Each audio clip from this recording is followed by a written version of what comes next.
Holy God damn!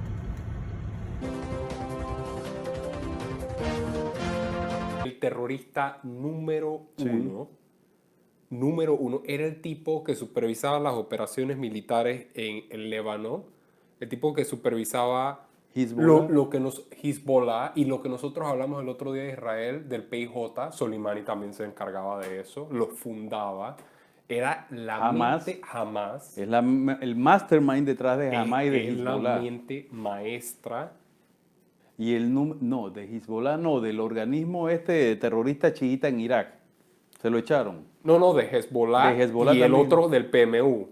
La ideología que ellos tienen, la ley Sharia, es que ese es Ese es el objetivo, al Ellos tienen final. una doctrina en Irán, de hecho, que gira en base a esparcir la ley Sharia a través del mundo, ¿no? Y fíjate que sí, las dos ramas del Islam han estado en confrontación desde hace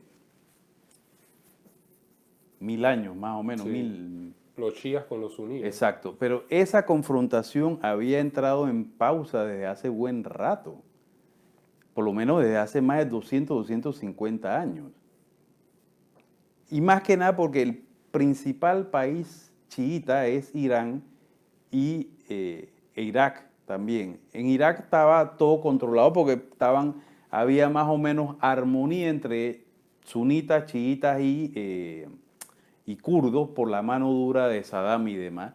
Y en Irán porque el Shah era un tipo que no se metía, era musulmán, sí, pero no era un tipo que se metía en temas religiosos, no, era fundamentalista y el Estado era básicamente laico.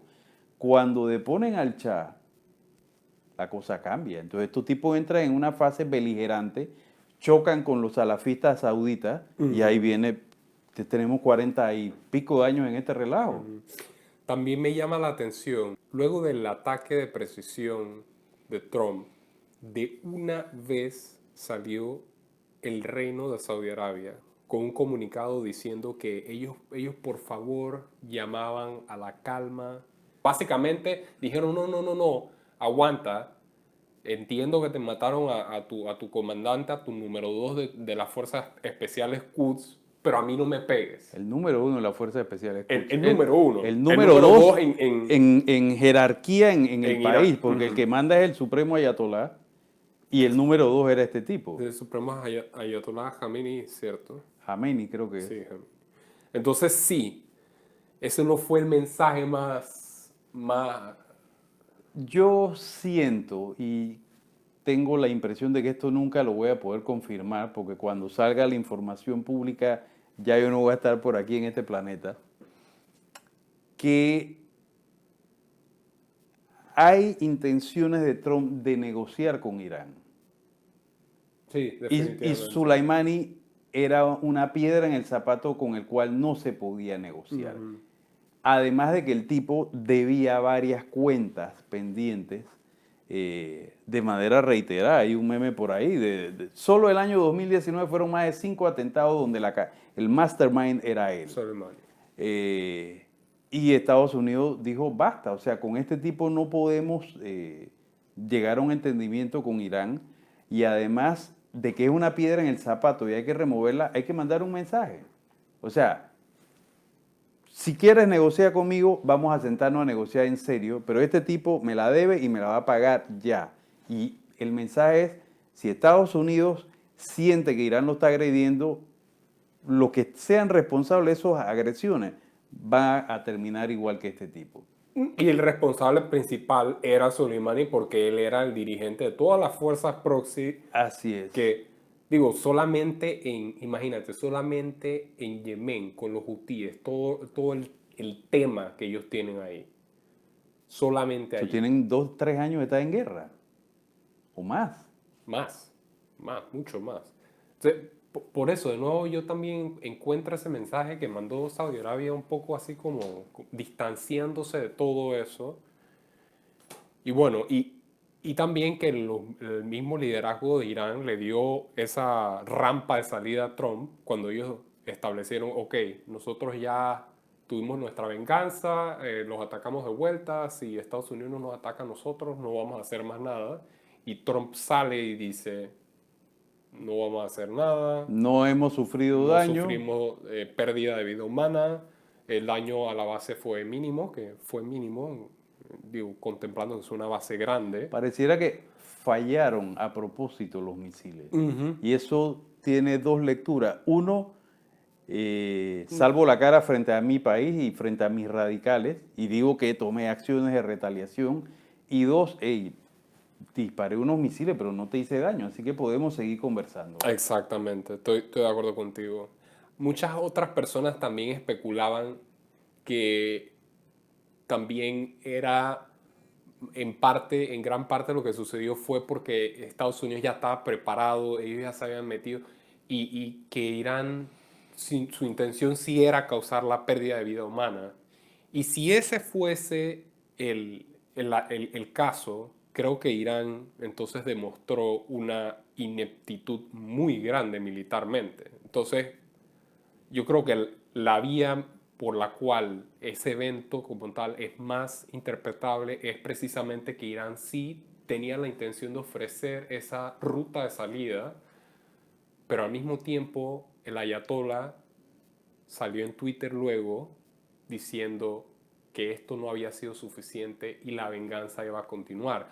Ahora, hay que tener en cuenta que tanto Irán como Norcorea son súper dramáticos.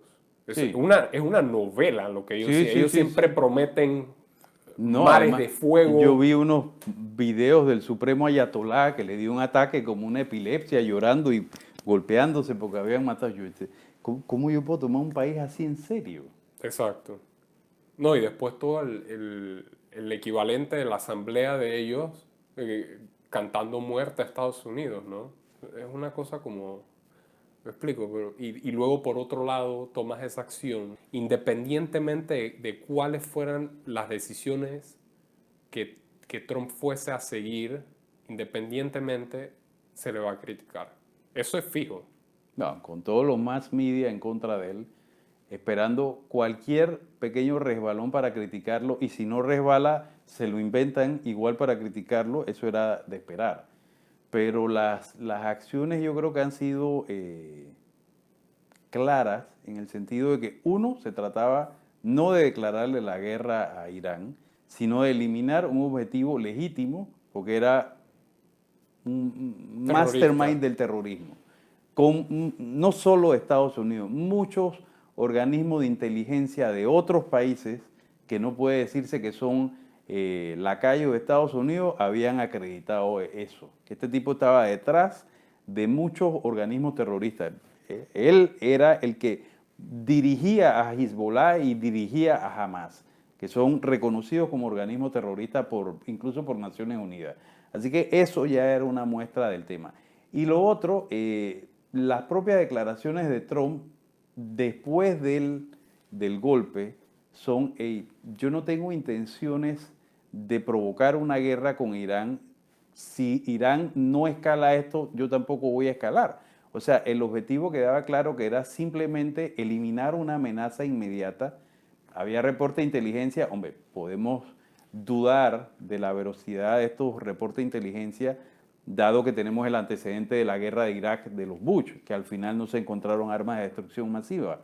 Pero tenemos que usarlo como elemento de análisis, y es que estos elementos de inteligencia señalaban que este señor estaba planeando nuevos atentados contra intereses de Estados Unidos. Creo que eran en contra de 5 embajadas en la región. En contra de embajadas y demás en África y en otros países. Entonces había una, digamos que, justificación para Un ataque preventivo. un ataque preventivo contra este señor. Y si lo sumamos a las declaraciones inmediatas de Trump después del ataque contra este individuo, llamando a la calma, diciendo que no había intención de iniciar una guerra con Irán, sino de evitarla. No, y Mike Pompeo también le siguió en sus declaraciones a Trump. Mike Pompeo, el secretario de Estado, en la misma onda, viene la retaliación de Irán, que yo la veo más como un acto de cara a la galería, Exacto, eso fue completamente para mantener su postura. de fuerza en una negociación. Unos misiles contra unas bases militares en Irak, bases militares americanas en Irak. No hay daños mayores, no hay pérdida de vida humana, no hay heridos, los daños son relativamente menores, no impactan los misiles contra los edificios, lo cual me indica una de dos. O el sistema de dirección y navegación de estos misiles es absolutamente deficiente, o Fue exprofeso, las autoridades y los jefes militares iraníes dispararon estos misiles para fallar, para poder mantener canales de comunicación abiertos. Yo sí creo que al final... Yo creo que es lo segundo, porque no es como que los jefes militares de Irán no les conste que a ellos en una guerra abierta, mucha gente con este hashtag en Twitter de la Tercera Guerra Mundial, No. eso sería una guerra cortísima porque Irán no tiene una capacidad de fuerza aérea, tiene unos aviones de los 80, de los 90, tecnología bastante vieja, tienen 3 submarinos. No, el golpe militar aquí sería destruir la capacidad industrial de Irán, Sí, la capacidad petrolera. la capacidad petrolera de Irán y cazar a los cabezas o a los dirigentes más importantes del gobierno. Yo ni siquiera considero la posibilidad de que Estados Unidos pretendiera... Y tomar posesión de la infraestructura crítica, ¿no? Yo ni siquiera creo que Estados Unidos estuviera pensando en En poner tropas botas en tierra. Ujú. Es simplemente destruir la capacidad productiva de petróleo de Irán y aceptar golpes quirúrgicos contra alguno de sus dirigentes. Ahora, en lo que sí yo veo que Trump a lo mejor no fue muy atinado fue en el tema de los sitios culturales. Digo, evidentemente fue una declaración desacertada, pero si nosotros vemos el historial de Trump, es una persona que precisamente por eso le cae mal a muchas personas. Muchas personas lo rechazan por eso y ciertamente a veces dice cosas que no debería decir, pero no debemos ver tanto lo que dice, sino sus acciones. Y sus acciones nos indican que aunque a veces sus declaraciones son inapropiadas, para decirlo de la manera más delicada posible, sus acciones no son descabelladas. Y en este sentido yo sí veo que incluso él posteriormente reconoció que esa declaración había sido un error. Y él se corrigió a sí mismo. Él dice que no fue lo más acertado. Exacto, que no fue acertado y que ni siquiera seguiría considerando la posibilidad de tener a sitios de interés cultural como blancos legítimos para destruir. Así que eso, digamos que fue producto de una calentura, ¿no? O de una de esas incontinencias verbales a las cuales nos tiene acostumbrados. 100%. Irán viene sufriendo desde hace buen rato ya una creciente decepción de la población. Irán es un país relativamente grande, un país que vivió con cierto grado de occidentalización y de liberalización durante la época del Shah. Lamentablemente el Shah era demasiado duro en reprimir a sus adversarios políticos, pero la sociedad que no estaba involucrada en temas políticos vivía con relativos niveles de prosperidad y de occidentalización.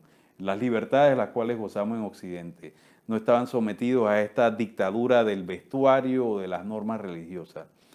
Esta creciente descontento resulta en las protestas recientes. Resulta en las protestas recientes que no son reportadas por los medios principales de Occidente y los medios panameños mucho menos. Exacto, pero la represión fue muy La brutal. represión fue muy dura y este señor Soleimani era el cerebro que dirigía la represión en Irán. Yo siento que en caso de una guerra, Estados Unidos ni siquiera consideraría la posibilidad de poner tropas en tierra.